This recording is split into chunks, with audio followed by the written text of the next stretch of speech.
What's our focus area?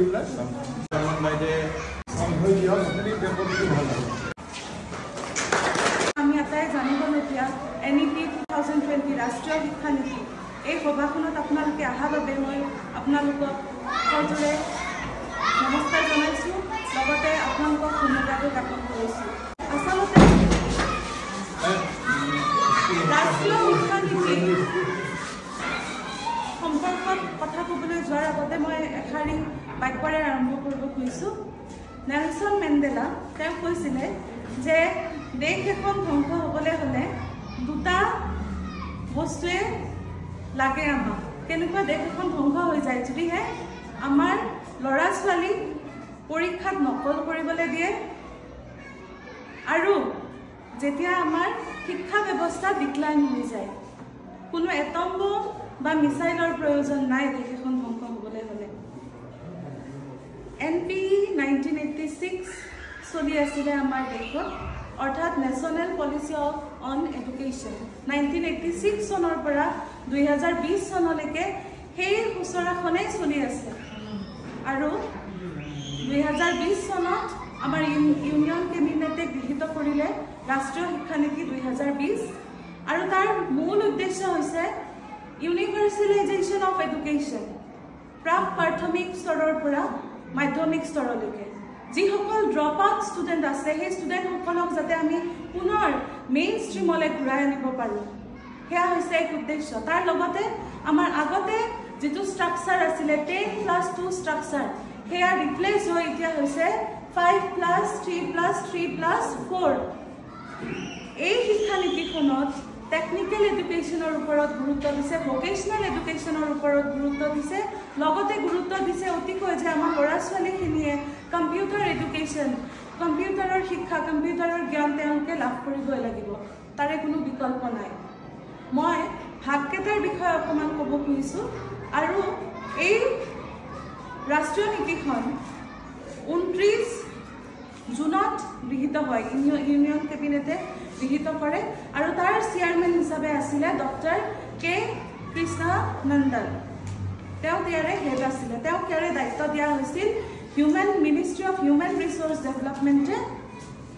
এই দায়িত্বটো লয় আৰু তাৰ পাছত আমাৰ এডুকেশ্যন ছিষ্টেমত ট্ৰান্সফৰ্মেশ্যন আনিবৰ কাৰণে এই শিক্ষানীতিখন গৃহীত হয় তাৰে আগতে 2017ত আমাৰ সুপ্ৰিম কোৰ্টে দুটা কথাৰ ওপৰত গুৰুত্ব দিয়ে দুটা অবজাৰভেশ্যন দাঙি ধৰিছে যে কি যে যদিওবা আমাৰ শিক্ষাৰ হাৰ বাঢ়িছে কিন্তু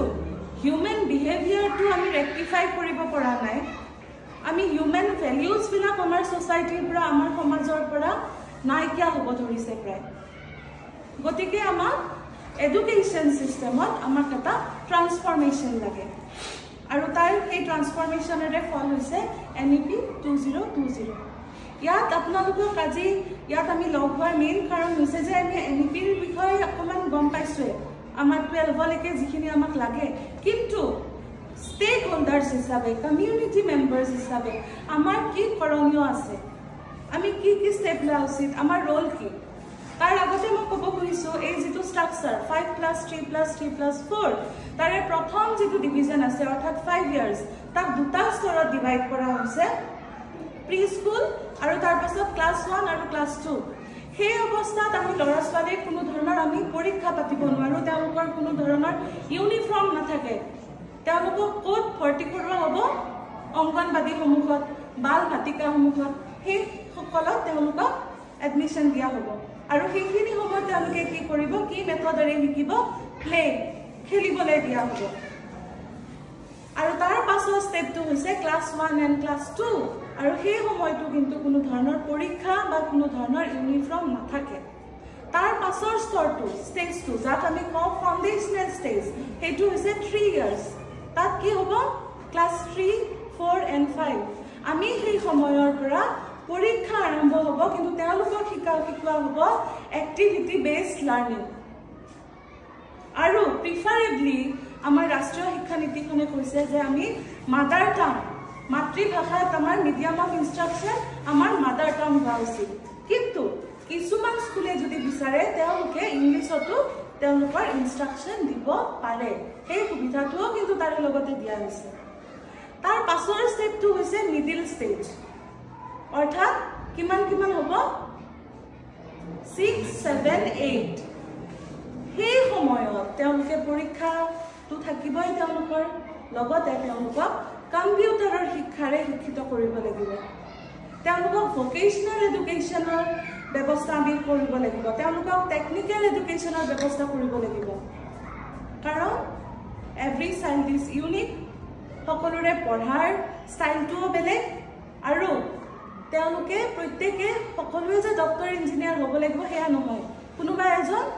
সাইন্টিফিক মেথড অৱলম্বন কৰি পেলাই এজন ভাল ফাৰ্মাৰো হ'ব পাৰে ওচৰত যদি আমাৰ এতিয়া নলবাৰী আমাৰ জাপিৰ কাৰণে বিখ্যাত আমি আমাৰ ল'ৰা ছোৱালীখিনিক জাপিৰ ইণ্ডাষ্ট্ৰীয়ে দেখাবলৈ লৈ গ'লো ওকে তাৰ পৰাও তেওঁলোকে শিকিলে সেই কথাটো ইয়াত গুৰুত্ব দিয়া হৈছে আৰু তাৰে লগতে কৈছে যে এই অৱস্থাত আমি মাদাৰ টাং ইংলিছৰ লগতে যিকোনো আমাৰ এটা ক্লাছিকেল লেংগুৱেজ অৰ্থাৎ আমি সংস্কৃত আদি শিকাব পাৰোঁ তাৰ পাছৰ ষ্টেজটো 9, 10, 11, 12 बोर्ड एग्जाम থাকিব কিন্তু সেই সময়ছোৱাত আমি ল'ৰা ছোৱালীক কি কৰিবলৈ গুৰুত্ব দিম তাহাতে যাতে ক্ৰিটিক্যালি থিংকিং কেপাসিটি তেওঁলোকৰ যাতে গ্ৰো কৰে बोर्ड एग्जाम থাকিবই আগৰ নিচিনা 10+ মানে 12ত কিন্তু মাল্টিপল সাবজেক্ট ল'ব পাৰিব ল'ৰা বা ছোৱালী এজনী তাতে ষ্ট্ৰীমৰ ডিভিজন নাথাকে কেমিষ্ট্ৰি লৈ পেলাই ল'ৰা ছোৱালী এজনীয়ে লজিকো পঢ়িব পাৰিব কমাৰ্চৰ সাবজেক্ট এটা লৈ পেলাই এডুকেশ্যনো পঢ়িব পাৰিব আৰু ইংৰাজীও ল'ব পাৰিব মানে ষ্ট্ৰীমৰ যেটো ডিভিজন এতিয়া যিখিনি ডিভিজন আছে আমাৰ সেই কোনো ধৰণৰ ডিভিজন নাথাকে এতিয়া আমি ষ্টেক হোল্ডাৰ্ছ হিচাপে ষ্টেক হোল্ডাৰ বুলি কোৱাৰ লগে লগে যে ল'ৰা ছোৱালীখিনি যদি আমি সাকসেসফুল হোৱাটো বিচাৰিছো তেতিয়াহ'লে কিন্তু কেৱল স্কুলখনৰ শিক্ষক শিক্ষয়িত্ৰীখিনিৰে গুৰুত্ব নহয় অভিভাৱক অভিভাৱিকা হিচাপে আমাৰো দায়িত্ব আছে আৰু আমিও সেই কাৰণে কমিউনিটি মেম্বাৰ্ছ হিচাপে সচেতন ৰাইজ হিচাপে আমিও এই শিক্ষানীতিত আমাৰ ৰোল কি আমাৰ কি ভূমিকা সেই বিষয়ে আমি জানিব লাগিব আপোনালোকে জানে যে মই অভিভাৱক অভিভাৱিকাসকলক কৈছো বিশেষকৈ যে এসএনডিসি আছে তাত মেম্বাৰ্ছ হয় তাৰ মিটিং হয় আপোনালোকে জানে নে ইয়াতে মিটিং হয় নে সদায় খবৰ ৰাখিছে নে বাৰু আপোনালোকেও এসএনডিসিৰ মেম্বাৰ হ'ব পাৰে হয় নে স্যাৰ গতিকে মিটিং হয় নে নাই আমি খবৰ ৰাখিছো নে নাই স্কুলত কি হৈ আছে সেই কথাখিনি আমি জানিব লাগিব তাৰে লগতে হৈছে আমাৰ প্ৰত্যেকখন স্কুলতে এনইপিয়ে কৈছে যে একোটাকৈ সেল কেৰিয়াৰ গাইডেন্স সেল একোটাকৈ লাগে তাতে আপোনালোকে ভলান্টিয়াৰ হিচাপে কাম কৰিব পাৰে আপোনালোকে যিকোনো প্ৰজেক্ট ল'ব পাৰে স্কুল ডেভেলপমেন্ট কৰাৰ ক্ষেত্ৰত ইয়াৰ ইনফ্ৰাষ্ট্ৰাকচাৰ আমি কেনেকৈ ডেভেলপ কৰিম বা যিকোনো ক্ষেত্ৰত সাপোজ বাউণ্ডাৰী ওয়াল নাই তাৰে ওপৰতো আপোনালোকে এটা প্ৰজেক্ট ল'ব পাৰে ষ্টেক হোল্ডাৰ্ছ বুলি কোৱাৰ লগে লগেতো ল'ৰা ছোৱালীখিনিও আহিব এতিয়া ল'ৰা ছোৱালীখিনিৰ ভূমিকা কি ইয়াতে আমাৰ সায়েন্স ল্যাব আছে আপোনালোকে জানে কম্পিউটাৰ আছে কেমিষ্ট্ৰি যেতিয়া ল'ৰা ছোৱালী এগৰাকীয়ে পঢ়ে 9 বা 10ত তাৰে ওপৰত তেওঁলোকে ইয়াৰে সাপোজ লোকেল সইলটো কেনেকুৱা কৃষিৰ কাৰণে উপযোগী হয়নে নহয় এতিয়াতো কিচেন গাৰ্ডেনৰো কনসেপ্ট আছে কিচেন গাৰ্ডেন মানে ইয়াতে কিবা ৰোৱা হয়নে নাই হয়নে ভেজিটেবলছ বিলাক হয়নে নহয় ঠাই অকমান কম কিন্তু সেই কনসেপ্ট আছে সো সেই সইলটো সেই বিশেষ বস্তুটো ৰোপণ কৰাৰ কাৰণে উপযোগী হয়নে নহয় সেয়াও টেষ্ট কৰিব পাৰে সেইটো হ'ব ল'ৰা ছোৱালীখিনিৰ কন্ট্ৰিবিউশন স্পেচিয়েল সাৰ্ভিস ষ্টেক হোল্ডাৰ্ছ হিচাপে গতিকে আমাৰ যিখিনি ৰোল আছে কমিউনিটি মেম্বাৰ্ছ হিচাপে ষ্টেক হোল্ডাৰ্ছ হিচাপে আমাৰ যি ৰোল আমাৰ যি ভূমিকা সেই সম্পৰ্কে আপোনালোকক আলোকপাত কৰিব ডক্টৰ জ্ঞানেন্দ্ৰ বৰ্মন ডাঙৰীয়া এইখিনিকে কৈ মই মোৰ বক্তব্য সামৰিছোঁ ধন্যবাদ যিটো গাঁথনি এই গাঁথনিগত যি পৰিৱৰ্তন আগৰ ব্যৱস্থাত 10+2 আছিল ক্লাছ 10লৈকে এটা structure higher secondary first year আৰু সেকেন্ড ইয়াৰ এটা ষ্ট্ৰাকচাৰ 10+2 সো সেইটো পৰিৱৰ্তন হৈ এতিয়া 5+3+3+4 নতুন গাঁথনি এটা আহিব অৰ্থাৎ গাঁথনিগত পৰিৱৰ্তন যাক ষ্ট্ৰাকচাৰেল চেঞ্জ বুলি কোৱা হয় এটা গাঁথনিগত পৰিৱৰ্তন শিক্ষাত আহিছে ইতিমধ্যে আমাৰ ইতিমধ্যে উচ্চ শিক্ষাৰ যিবিলাক অনুষ্ঠান গুৱাহাটী বিশ্ববিদ্যালয় হওক কটন বিশ্ববিদ্যালয় হওক ইতিমধ্যে ইমপ্লিমেণ্ট হৈ গৈছে নতুন শিক্ষা নীতি কাৰ্যকৰী হৈ গৈছে নতুন শিক্ষা নীতি অনুসৰি আমি এতিয়া শিক্ষাদান কৰি আছোঁ বা ল'ৰা ছোৱালীয়ে শিক্ষা লাভ কৰি আছে প্ৰাথমিক পৰ্যায়ত এতিয়া হাইস্কুল পৰ্যায়তো সেই চেঞ্জটো আমি কৰিব লাগিব তাৰ কাৰণে প্ৰস্তুতি পূৰ্ণোদ্যমে আমাৰ চলি আছে এই প্ৰস্তুতি পূৰ্ণোদ্যমে চলাৰ সমান্তৰালকৈ আমাৰ সজাগতা এই সজাগতা অভিভাৱকসকলক লৈ পেলাই এই সজাগতা আমাৰ শিক্ষকবৃন্দক লৈ পেলাই যে আমাৰ কৰণীয় কি এই বিষয়ে গাঁথনিগত দিশবিলাক সুকন্যা গোস্বামীয়ে কৈছে মই পুনৰাবৃত্তি নকৰোঁ কিন্তু আমাৰ দায়িত্ব আমাৰ কৰ্তব্য কি হ'ব অভিভাৱক হিচাপে আমাৰ শিক্ষক হিচাপে সেই কথাখিনি অত্যন্ত গুৰুত্বপূৰ্ণ নতুন শিক্ষানীতিৰ উদ্দেশ্য কি লক্ষ্য উদ্দেশ্য কি সেই দিশৰ পৰা আমাৰ অভিভাৱকসকলৰ ভূমিকা কি গুৰুত্ব কি সেই কথাবিলাক অত্যন্ত গুৰুত্বপূৰ্ণ এতিয়াৰ শিক্ষানীতিটো আমাৰ হৈছে ষ্টুডেণ্ট চেন্ট্ৰিক এপ্ৰ'চ আগত আমাৰ শিক্ষা ব্যৱস্থা আছিলে কি যে শিক্ষকে শিকাব ছাত্ৰ ছাত্ৰীয়ে শিকিব কিন্তু এতিয়া ষ্টুডেণ্ট চেন্ট্ৰিক ছাত্ৰ ছাত্ৰীৰ প্ৰয়োজন কি পৰিৱৰ্তিত সময়ৰ লগে লগে ছাত্ৰ ছাত্ৰীৰ যিখিনি প্ৰয়োজন আকাংক্ষা সেইখিনি পূৰণ কৰিব পৰাৰ জোখাৰে শিক্ষানীতি যুগুত কৰা হৈছে এই শিক্ষানীতিয়ে আগতে আমাৰ থিয়ৰিটিকেল এছপেক্টটো বহুত বেছি আছিলে কিন্তু এতিয়া প্ৰাইমাৰী পৰ্যায়ৰ পৰা হাইস্কুল পৰ্যায়ৰ পৰা ফিজিকেল ট্ৰেইনিং তাৰ লগে লগে কাৰিকৰী শিক্ষা এই কথাবিলাক ইয়াত অন্তৰ্ভুক্ত হ'ব এতিয়া সায়েন্স আৰ্টছৰ মাজত যিটো উলম্ব বিভাজন আগতে আছিলে এতিয়া সেইটো নাইকিয়া হ'ব এতিয়া সায়েন্স লোৱা ষ্টুডেণ্টে কোনোবাই ফিজিক্স লৈ পঢ়িব খুজিছে সি ইচ্ছা কৰিলে আৰ্টছৰ ছাবজেক্টটো পঢ়িব পাৰিব আৰ্টছৰ কোনোবা ল'ৰা ছোৱালী মেথমেটিক্স পঢ়িব বিচাৰিছে কেমেষ্ট্ৰি পঢ়িব বিচাৰিছে তাতো সেই অপশ্যন তেনেকুৱা অপশ্যন এতিয়া দিয়া হ'ব এইটো এটা বেলেগ পৰ্যায়ৰ কথা হ'ব কিন্তু আমাৰ দায়িত্ব আৰু কৰ্তব্য কি হ'ব অভিভাৱক হিচাপে আমাৰ দায়িত্ব আমাৰ কৰ্তব্য কি হ'ব কিছুমান বিশেষ লক্ষ্যৰ উদ্দেশ্য আছে লক্ষ্যৰ উদ্দেশ্যকেইটা কি কি মই ক'ব খুজিছোঁ আপোনালোকক ল'ৰা ছোৱালীৰ মাজত যিটো সামাজিক দায়বদ্ধতা আৰু দক্ষতা বিকাশ ছ'চিয়েল ৰেছপনচিবিলিটি আৰু তেখেতসকলৰ ল'ৰা ছোৱালীৰ যিটো কেপাবিলিটি সেইটো এনহেঞ্চমেণ্টৰ ক্ষেত্ৰত আমাৰ গুৰুত্বপূৰ্ণ ভূমিকা থাকিব শিক্ষক সমাজৰ লগে লগে অভিভাৱক সমাজৰ গুৰুত্বপূৰ্ণ ভূমিকা থাকিব এই সামাজিক দায়বদ্ধতা বুলি ক'লে আমি কেৱল আৰু কেৱল মাৰ্কশ্বিট কেন্দ্ৰিক ব্যৱস্থাই নহয় সমাজৰ প্ৰতি দায়বদ্ধতা বুলি ক'লে ল'ৰা ছোৱালীক সৰুৰে পৰাই আমাৰ যি পুৰাতন যে আমাৰ মূল্যবোধ সেই মূল্যবোধ আমি ধৰি ৰাখি পেলাই কেনেকৈ আগুৱাই নিব পাৰোঁ আমাৰ এতিয়াৰ বহুত কথা সোমাই গৈছে আমাৰ শিক্ষা ব্যৱস্থাত বা সমাজ ব্যৱস্থাত সোমাই গৈছে শিক্ষা ব্যৱস্থাত নহ'লেও আমি মাক মামী বুলি কোৱা পৰম্পৰা আহি গ'ল দেউতাক ডেড বুলি কোৱা হৈ গ'ল মামীটোতো ইজিপ্তৰ কবৰ থাকে মামী এই যি আমাৰ যিটো স্ব ঐতিহ্য স্ব সংস্কৃতি স্ব পৰম্পৰা তাৰ মাজত মানৱতা উজ্বলাই তোলা সমাজ বিকাশৰ যি মন্ত্ৰ আছিলে আমাৰ ল'ৰা ছোৱালীয়ে পাহৰি গ'ল পশ্চিমীয়া মেকলেভিয়ান শিক্ষাৰ প্ৰভাৱত পশ্চিমীয়া শিক্ষা ব্যৱস্থা জাপি দিয়া হৈছিলে আমাৰ ওপৰত আমাৰ যি শিক্ষা ব্যৱস্থা আছিলে যি গুৰুকুল ব্যৱস্থা আছিলে সেই ব্যৱস্থাক ধ্বংস কৰি পেলোৱা হৈছিলে ঔপনিৱেশিক শাসনকালত কিন্তু আমাৰ সেই গুৰুকুল শিক্ষা ব্যৱস্থাৰ পৰাই আৰ্যভট্টৰ জন্ম হৈছিলে ডিম্বকাচাৰ্যৰ জন্ম হৈছিলে মহান মনীষীসকলৰ জন্ম লাভ কৰিছিলে আমাৰ শংকৰদেৱ গুৰুজনা সংস্কৃতিৰ তলত শিক্ষা লাভ কৰিছিলে আৰু জগত গুৰু আসন পাইছিলে বিশ্ব মানৱতাৰ বাণী বিলাইছিলে এতিয়া নতুন শিক্ষানীতি হ'ব আমাৰ স্ব ঐতিহ্য স্ব পৰম্পৰাৰ আলোকত আমি বাদ বোলাৰ এতিয়া সময় আহি পৰিছে আমাৰ স্ব ঐতিহ্যৰ গৰিমা প্ৰতিষ্ঠাৰ দিশত ল'ৰা ছোৱালীক উদ্বুদ্ধ কৰাৰ ক্ষেত্ৰত আমাৰ গুৰুত্বপূৰ্ণ আমাৰ ভূমিকা থাকিব পশ্চিমীয়া সভ্যতাই গোটেই জগতখনকে ব্যাখ্যা কৰিলে বজাৰ বুলিছে মাৰ্কেটৰ কনচেপ্ট পশ্চিমত ডেভেলপ হ'ল আৰু মাৰ্কেটৰ কনচেপ্টটো ইমান নিৰ্দয়ভাৱে ডেভেলপ হ'ল যে বগা মানুহে তাত কলা মানুহক দাহ কৰি ৰাখিলে কলা মানুহক বন্দী কৰি ৰাখিলে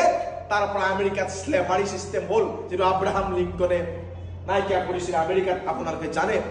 কিন্তু সেই সময়ত ভাৰতে বিশ্ববাসীক দিয়া মন্ত্ৰটো আছিলে বসুধৈৱ কুটুম্বকম মন্ত্ৰ এই বিশ্ব আমাৰ আপোন এই বিশ্ব আমি সকলো পৰিয়াল আমাৰ ইয়াত বজাৰৰ ধাৰণা নহয় পৰিয়ালৰ ধাৰণা বিকশিত হ'ল সেইকাৰণে আমাৰ বেচাকিটাৰ সম্পৰ্ক নহয়, মানুহৰ লগত মানুহৰ আত্মিক সম্পৰ্ক, একাত্মতাৰ বাণী। সেই যি একাত্মতাৰ বাণী স্বামী বিবেকানন্দ আমেৰিকাত গৈ পেলাই বাৰ্তা দিলে, সিষ্টাৰ্ছ এণ্ড ব্ৰাদাৰ্ছ অফ আমেৰিকা বুলি ক'লে। অৰ্থাৎ কাৰোবাৰ উপাসনা পন্থ ভিন্ন হ'ব পাৰে, কিন্তু মূল যিটো একাত্মতাৰ বাৰ্তা, বিশ্ব মানৱতাৰ বাৰ্তা, ভাতৃত্ববোধৰ বাৰ্তা, সেই বাৰ্তাৰে গোটেই বিশ্বক জগাই তোলাৰ কাম ভাৰতীয় সংস্কৃতিৰ দূত স্বামী বিবেকানন্দই কৰিলে। সেই সংস্কৃতিৰ আলোকত আমাৰ শিক্ষা এতিয়া আগবাঢ়িব লাগিব, আগবাঢ়িব। আৰু সেই দৃষ্টিকোণেৰে সেই সামাজিক দায়বদ্ধতা ল'ৰা ছোৱালী শিকোৱাৰ ক্ষেত্ৰত ঘৰখনেই শিশুৰ শিক্ষাৰ ঠাই বুলি কোৱা হয়। অভিভাৱকসকলৰ গুৰুত্বপূৰ্ণ ভূমিকা থাকিব।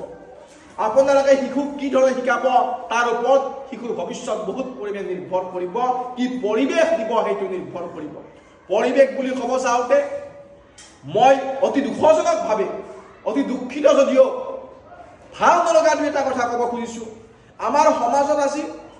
একাংশ যুৱক প্ৰজন্মৰ মাজত দেখিবলৈ পোৱা গৈছে মাদক দ্ৰব্যৰ প্ৰৱণতা। যদি মাক দেউতাকৰ মাজত যদি কাৰোবাৰ দেউতাকে যদি নিচা আসক্ত হয়, তাৰ পৰিয়াল, তাৰ সন্তানৰ ওপৰত প্ৰত্যক্ষভাৱে হওক বা পৰোক্ষভাৱে হওক তাৰ প্ৰভাৱ পৰিব। যদি অভিভাৱকজনে যদি চিগাৰেট খাই সন্তানজনে যদি তাক দেখি পায় সদায়, তাৰ প্ৰভাৱ নিশ্চিতভাৱে পৰিব। মই ক'ব বিচৰা কথাটো হ'ল, অভিভাৱক হিচাপে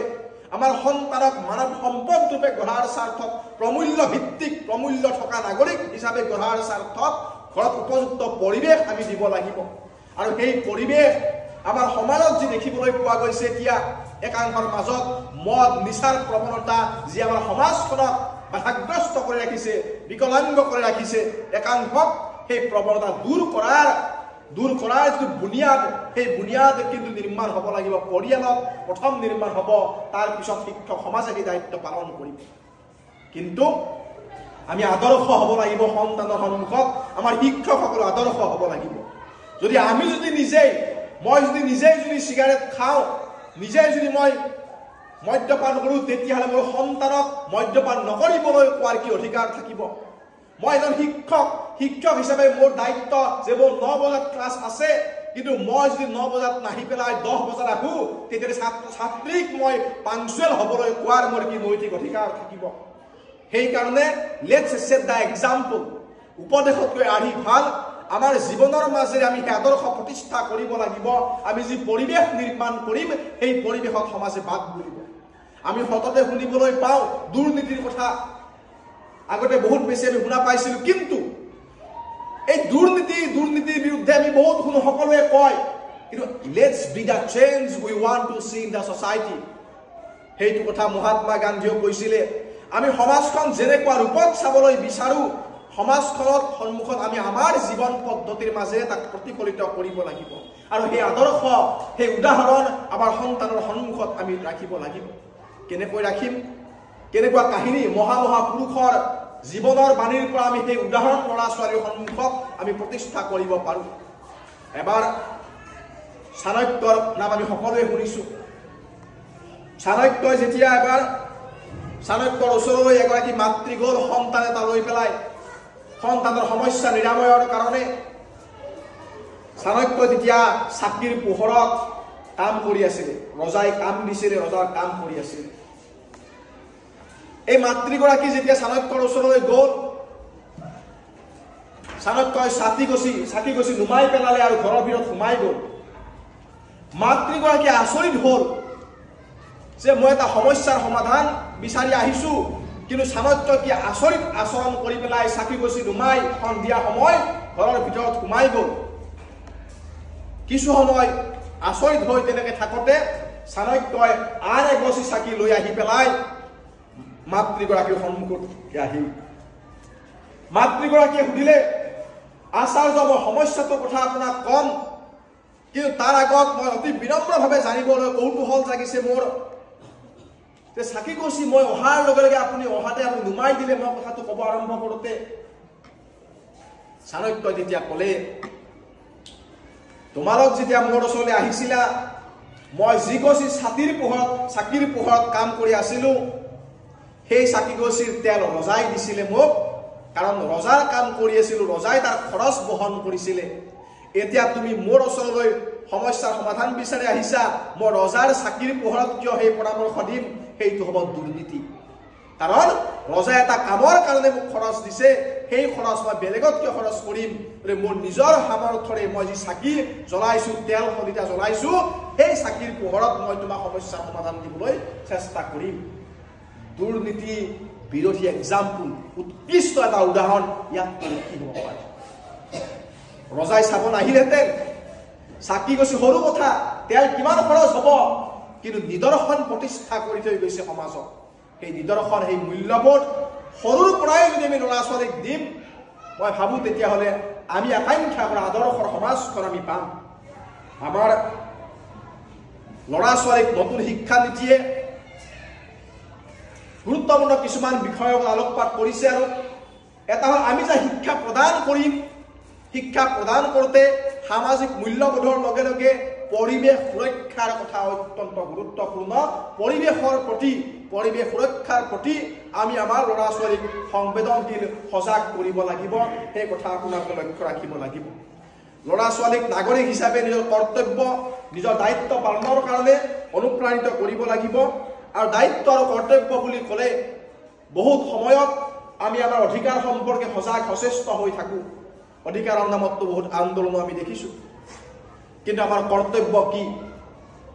মাতৃ পিতৃৰ তো সম্পত্তিৰ অধিকাৰ সন্তানে দাবী কৰে বিচাৰে কিন্তু মাতৃ পিতৃৰ প্ৰতি যে আমাৰ কৰ্তব্য আছে সেই কৰ্তব্যখিনি বহুত সময়ত পাহৰি থকা হয় সেই কৰ্তব্যৰ উপলব্ধি আমি ল'ৰা ছোৱালীক আমি কৰাব লাগিব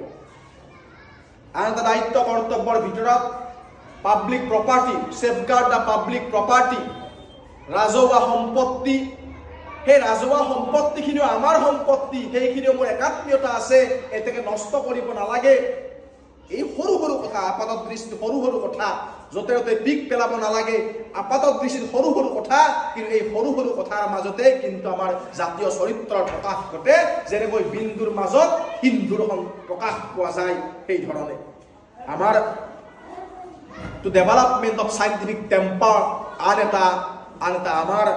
দায়িত্ব ছাত্ৰ ছাত্ৰীৰ মনত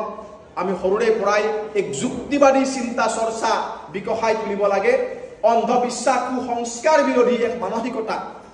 কাৰোবাৰ অসুখ হ'ল জৰা ফুকা নহয় ডক্টৰ তাত যাব লাগিব এই ধৰণৰ মানসিকতা আমি সৰুৰ পৰাই অভিভাৱক হিচাপে শিক্ষক শিক্ষয়িত্ৰী হিচাপে আমি ল'ৰা ছোৱালীৰ মাজত জগাই তুলিব লাগিব আমাৰ একাত্মীয়তাৰ যি বাৰ্তা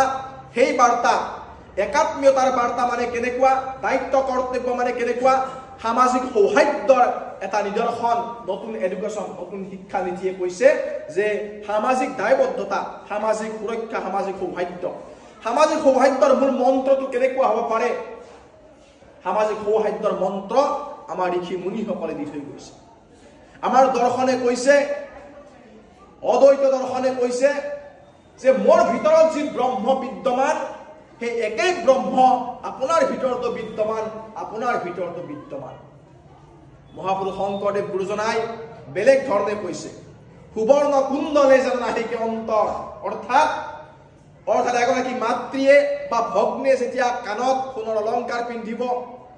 ডিঙিত সোণৰ অলংকাৰ পিন্ধিব তাৰ আকৃতি বেলেগ বেলেগ হয়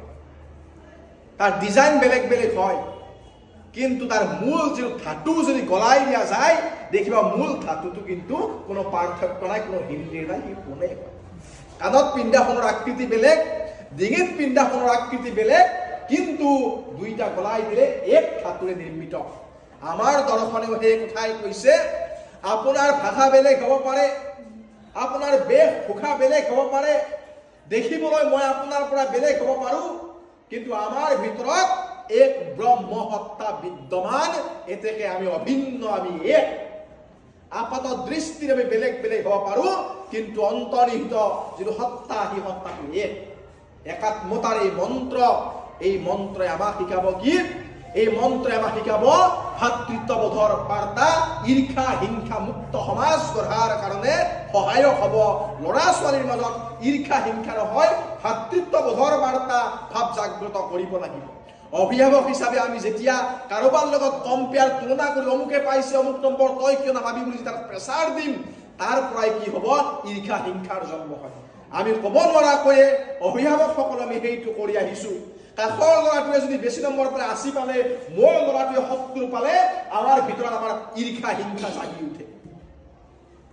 মানৱীয় প্ৰবৃত্তি স্বাভাৱিক কিন্তু আমাৰ লক্ষ্য হ'ব লাগিব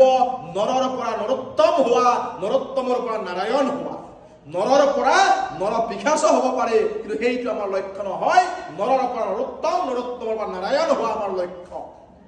আমি ল'ৰা ছোৱালীৰ মাজত ঈৰ্ষা হিংসাৰ বীজবিলাক ক'ব নোৱাৰাকৈ ৰোপণ কৰোঁ আৰু সিয়ে ডাঙৰ হৈ বটবৃক্ষৰ ৰূপ লয় সেইটো হ'ব নালাগে তাৰ পৰিৱেশ পটভূমি আমি ঘৰৰ পৰাই স্কুলৰ পৰাই নিৰ্মাণ কৰিব লাগিব কম্পিটিশ্যন যদি কৰিব লাগে নিজৰ লগত কৰিব লাগিব যে মোৰ ভিতৰত এইটো বেয়া কোৱালিটি আছে মই ৰাতিপুৱা সাৰ পালে উঠিব নিবিচাৰো এলাহ লাগে সেই অভ্যাসটো পৰিত্যাগ কৰিব লাগিব এই ধৰণৰ যিখিনি গুণ এই গুণখিনি সৰুৰে পৰা আমি কৰ্ষণ কৰিব লাগিব ল'ৰা ছোৱালীৰ মাজত ডেভেলপ কৰিব লাগিব কাৰোবাৰ লগত তুলনা কৰি পেলাই ভিতৰত ঈৰ্ষা হিংসাৰ বীজ সোমাই দিব নালাগে সেই কথাবিলাক একাত্মীয়তাৰ বাৰ্তা এই যে একাত্মতাৰ বাৰ্তা ক'লো আমাৰ ল'ৰা ছোৱালী নমস্কাৰ যেতিয়া দিয়ে আজিকালিতো চহৰ অঞ্চলত নমস্কাৰ দিলে ভাবে কি আণ্ডাৰ ডেভেলপাৰ এই গাঁৱলীয়া গাঁৱৰ মই যেতিয়া গুৱাহাটীত গৈ পেলাই ডাঙৰ ডাঙৰ মানুহক নমস্কাৰ দিওঁ মই বডি লেংগুৱেজেৰে গম পাওঁ যে ভাবিছে গাঁৱলীয়া মানুহৰ নমস্কাৰ তাৰমানে নমস্কাৰৰ পৰ্যায়টো আজিকালি তেনেকুৱা হৈ গৈছে এতিয়া নমস্কাৰ দিলে আপোনাৰ ভাবিব গাঁৱলীয়া গাঁৱৰ পৰিৱেশ এনেকুৱা হৈ গৈছে আপোনাৰ আত্মীয় আপোনাক ক'ব তুমি নমস্কাৰ নিদিবা হেণ্ডশেক কৰিবা হাই হেল্ল' ক'বা এইটো হৈ পৰিছে সংস্কৃতিৰ ঠাই বিকৃতিয়ে লৈছে এতিয়া নমস্কাৰ দিয়া তাৎপৰ্যটো বুজাব লাগিব নমস্কাৰ দিওঁ আমি কিন্তু কিয় দিওঁ সেই তাৎপৰ্যটো ল'ৰা ছোৱালীক বুজাব লাগিব সেই তাৎপৰ্যটো কি আমাৰ দৰ্শনে আমি বিশ্বাস কৰোঁ যে আপোনাৰ ভিতৰত ঈশ্বৰ আছে আপোনাৰ ভিতৰত ঈশ্বৰ আছে মই যেতিয়া প্ৰণাম সেৱা জনাইছোঁ আপোনাৰ ভিতৰত থকা ঈশ্বৰজনক মই প্ৰণিপাত জনাইছোঁ নৰৰ ভিতৰতে নাৰায়ণ আছে নাৰীৰ ভিতৰত নাৰায়ণ আছে নাৰীটো নাৰায়ণী সেই বিচাৰধাৰা আমাৰ নাৰীৰ প্ৰতি সন্মান ভগ্নীৰ প্ৰতি সন্মান ল'ৰা ছোৱালীৰ মাজত প্ৰথমৰে পৰা জগাব লাগিব কি মূল্যবোধ আমি দিম ডেকা ল'ৰা ছোৱালীৰ মাজত কি মূল্যবোধ দিম আমি যেতিয়া মই বিবাহ পাশত আবদ্ধ হলো আবদ্ধ হোৱাৰ পিছত প্ৰতিগৰাকী বিবাহিতা মহিলা মোৰ কাৰণে মাতৃ বয়সত মোৰ কাৰণে ডাঙৰ হ'ব পাৰে সৰু হ'ব পাৰে once I am married যিমানবোৰ পৃথিৱীত বিবাহিত মহিলা আছে মোৰ কাৰণে মাতৃ স্বৰূপা আৰু যিমানবোৰ অবিবাহিতা আছে মোৰ কাৰণে ভগ্নী স্বৰূপা এই মূল্যবোধ গঢ় দিব লাগিব ইয়ে আমাক সামাজিক বিশৃংখলতাৰ পৰা ৰক্ষা কৰিব মূল্যবোধ ধৰি ৰখাত সহায়ক হ'ব নহলে পশ্চিমীয়া যি ধৰণৰ বিচাৰ আহি গৈছে বিজতলীয়া সংস্কৃতি আহি গৈছে এই সংস্কৃতিয়ে কিন্তু ৰঘুমালাৰ নিচিনাকৈ আমাৰ সমাজখনক গ্ৰাস কৰিব ধৰিছে এই মূল্যবোধবিলাক ল'ৰা ছোৱালীক আৰম্ভণি অৱস্থাৰ পৰাই প্ৰাৰম্ভিক পৰ্যায়ৰ পৰাই আমি ল'ৰা ছোৱালীৰ মনত সোমাই দিব লাগিব স্বদেশ স্বজাতিৰ চেতনা এই দেশখন আমাৰ মাতৃভূমি এই দেশখন আমাৰ মাতৃভূমি কিয় মাতৃভূমি বুলি কৈছোঁ মায়ে যেনেকৈ বাচ্চাক ধাৰণ কৰে গৰ্ভত ধাৰণ কৰাৰ পৰা সন্তানক কষ্ট স্বীকাৰ কৰি ডাঙৰ দীঘল কৰে এই দেশৰ বুকুত আমি উপজিছোঁ এই দেশত আমি উশাহৰ অম্লজান পাইছোঁ আমি পাইছোঁ জীৱনৰ সাধনা জীৱনৰ লক্ষ্য এই দেশখন আমাৰ কাৰণে মাটিৰ টুকুৰা নহয় আমি ইয়াক মাতৃ ভূমি নাম দিছোঁ ই আমাৰ কাৰণে মা মাতা ভূমি পুত্ৰহাম পৃথিব্যাহ অথৰ্ব বেদৰ সেই মন্ত্ৰৰে আমি আগুৱাব লাগিব স্বদেশৰ প্ৰতি জন্মভূমিৰ প্ৰতি শ্ৰদ্ধা সন্মান মাতৃভূমি জ্ঞান কৰা সেই বিচাৰ ল'ৰা ছোৱালীৰ মাজত আমি জাগ্ৰত কৰিব লাগিব স্বদেশ প্ৰেমৰ চেতনা যেতিয়া ল'ৰা ছোৱালীক আমি শিক্ষা দিম অভিভাৱক হিচাপে সৰুৰে পৰাই যেতিয়া আমি এইবিলাক মন্ত্ৰ সামাজিক দায়বদ্ধতা মূল্যবোধ দক্ষতা বিকাশ সামাজিক সৌহাৰ্দ্য পৰিৱেশ সুৰক্ষা স্বদেশ চেতনা দায়িত্ব কৰ্তব্য এইবোৰ মূল্যবোধেৰে আমি ল'ৰা ছোৱালীক শিক্ষিত কৰি তুলিম আমি বিচৰা আদৰ্শ সমাজখন আমি পাবলৈ সক্ষম হম ৰাষ্ট্ৰীয় শিক্ষা নীতিয়ে দেশত এক বৈপ্লৱিক পৰিৱৰ্তন এক নৱজাগৰণৰ সূচনা কৰিবলৈ গৈ আছে আমাৰ যি স্ববৈভৱ সেই স্ববৈভৱ আমাৰ ৰাষ্ট্ৰক এখন বৈভৱশালী ঐশ্বৰ্যশালী ৰাষ্ট্ৰত পৰিণত কৰাৰ দিশে ভাৰতক জগত গুৰুত পৰিণত কৰাৰ দিশত কাম কৰিব আগুৱাব কিন্তু ইয়াৰ সাৰ্থক ৰূপায়ণৰ কাৰণে